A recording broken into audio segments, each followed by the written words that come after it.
जिल्ह्यामध्ये जमीन अधिग्रहण करण्याचे कायदा MIDC मार्फत आणि जिल्हाधिकाऱ्यांच्या आदेशांनी 14 गावाचा अगोदर निघालेला होता।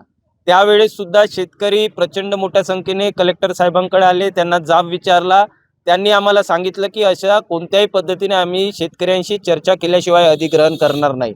ही चर्चा चालू असतानाच आज 33 गावांच्या जमीन अधिग्रहणाच्या बातम्या प्रसार माध्यमाच्या माध्यमातून आणि सोशल मीडियावरती त्या ठिकाणी सुरू झाल्या आणि शेतकऱ्यांमध्ये संभ्रम होता की आमच्या जमिनी आता अधिग्रहणासाठी उद्योगपतींना देण्यासाठी हे सरकार पुढाकार घेणार आहे। आणि तो असंतोष काल शेतकरी चर्चा सत्र आम्ही भरवला, त्याच्यामध्ये शेतकऱ्यांशी चर्चा झाली।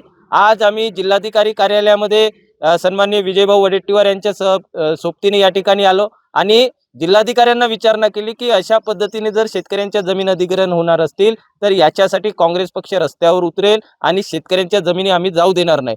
जिल्हाधिकाऱ्यांनी सांगितलं की अशी कोणत्याही पद्धतीची आम्ही कारवाई करणार नाही, जोपर्यंत शेतकरी त्या ठिकाणी जमीन देण्यास तयार होणार नाही तोपर्यंत आम्ही ही कारवाई करणार नाही। परंतु जो पोलीस बंदोबस्त ज्या पद्धतीनं ड्रोनच्या माध्यमातून जमिनीची त्या ठिकाणी मोजणी केली जाते, याच्यामुळे शेतकऱ्यांमध्ये संताप आहे आणि ती सुद्धा कारवाई प्रशासनाने करू नये अशा पद्धतीची आम्ही आज मागणी केलेली आहे। जर प्रशासन या मागणीकडे दुर्लक्ष केला तर मोठ्या संख्येनं या ठिकाणी शेतकरी बांधव जिल्हाधिकारी कार्यालयाला घेराव करणार आहे। येणाऱ्या दिवसामध्ये अशा पद्धतीचा पत्र जर निघाला तर आम्ही शेतकरी बांधवांसहित जिल्हाधिकाऱ्यांना या ठिकाणी घेराव करण्याची घोषणा आज करतो आहोत आणि आमच्या शेती आम्ही देणार नाही, सुपीक शेती आम्ही देणार नाही, अशा सगळ्या शेतकरी बांधवांच्या या ठिकाणी भावना आहेत।